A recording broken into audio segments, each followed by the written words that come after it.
16ാമത്തെ ക്വസ്റ്റ്യനിലേക്ക് വരുന്നു. അത് കോർഡിനേഷൻ കെമിസ്ട്രി എന്നാണ് ആ ചോദ്യം വന്നിരിക്കുന്നത്.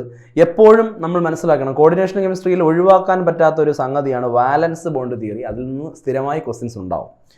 അപ്പോൾ അവിടെ പറഞ്ഞിരിക്കുന്നു കൊബാൾട്ട്, അതിൻ്റെ കൂടെ അമോണിയാണ് വന്നിരിക്കുന്നത്. അതുപോലെ കൊബാൾട്ടിൻ്റെ കൂടെ ഫ്ലൂറിൻ വന്നിട്ടുണ്ട്. അപ്പോൾ അമോണിയ ഒരു സ്ട്രോങ് ഫീൽഡ് ലിഗാൻഡാണ്, ഫ്ലൂറിൻ ഒരു വീക്ക് ഫീൽഡ് ലിഗാൻഡാണ്. അപ്പോൾ ഒരേ സെയിം സെൻട്രൽ ആറ്റം, ആ സെൻട്രൽ ആറ്റത്തിൻ്റെ ഓക്സിഡേഷൻ സ്റ്റേറ്റ് രണ്ടിടത്തും +3 തന്നെയാണ്.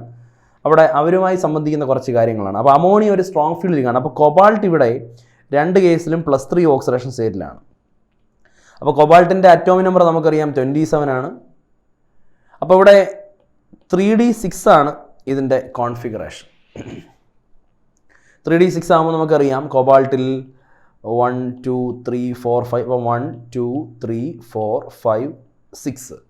അപ്പോൾ അമോണിയ ഒരു സ്ട്രോങ് ഫീൽഡ് ലിഗാൻഡ് ആയതുകൊണ്ട് ഈ അൺപെയർഡ് ഇലക്ട്രോണുകളെ 4 പേരെയും 2 ഓർബിറ്റലുകളിലായി പെയർ ചെയ്യിപ്പിക്കും. അപ്പോൾ അവിടെ ലോ സ്പിൻ കോംപ്ലക്സ് ആണ് അവിടെ ഉണ്ടാകുന്നത്. ലോ സ്പിൻ എന്ന് പറഞ്ഞാൽ സ്പിൻ കുറവാണ്, സ്പിൻ പെയർഡ് എന്നും പറയാം. ലോ സ്പിൻ കോംപ്ലക്സുകളെ സ്പിൻ പെയർഡ് എന്നും പറയാം.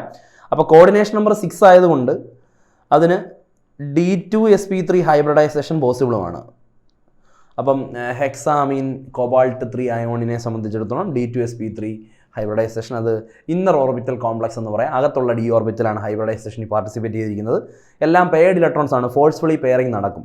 എന്നാൽ ഫ്ലൂറിൻ അമോണിയയുടെ സ്ഥാനത്ത് വന്നാൽ അവിടെ പെയറിംഗ് നടക്കില്ല, അൺപെയർഡ് ഇലക്ട്രോൺസ് ഉണ്ട്. അപ്പോൾ അത് ഹൈ സ്പിൻ കോംപ്ലക്സ് എന്ന് പറയും. അവിടെ നമുക്ക് sp3d2 hybridisation outer orbital complex ആണ് ഇവിടെ COF6 3- റിസൾട്ട് ചെയ്യുന്നത്.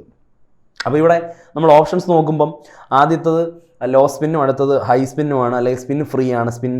ആദ്യത്തത് സ്പിൻ പെയർഡ് അഥവാ ലോ സ്പിന്ന്, അതുപോലെ തന്നെ രണ്ടാമത്തത് ഹൈ സ്പിൻ അല്ലെങ്കിൽ സ്പിൻ ഫ്രീ ആണെന്ന് മനസ്സിലാക്കുക. ഒരു സംശയവും വേണ്ട, രണ്ടും കറക്റ്റായിട്ട് വരുന്നത് ഓപ്ഷൻ 2 ആണ്. Very important example. അപ്പം വാലൻസ് ബോണ്ട് തിയറി, അതായത് നമ്മൾ കോർഡിനേഷൻ കെമിസ്ട്രിയിൽ തിയറീസ് ഓഫ് കോംപ്ലക്സസിൽ വാലൻസ് ബോണ്ട് തിയറി എടുത്ത് റെഫർ ചെയ്താൽ ഈസിയായി ഈ ആൻസറിലേക്ക് വരാം. അപ്പോൾ കോർഡിനേഷൻ നമ്പർ 6 വരുമ്പോൾ 2 ഹൈബ്രിഡൈസേഷനാണ് പോസിബിൾ ആവുന്നത്. D2sp3 ഹൈബ്രിഡൈസേഷനും sp3d2 രണ്ടുപേരുടെ സ്ട്രക്ചർ എന്താണ്? ഒക്ടഹീഡ്രൽ സ്ട്രക്ചറാണ്. ഓക്കെ, മനസ്സിലായെന്ന് കരുതുന്നു.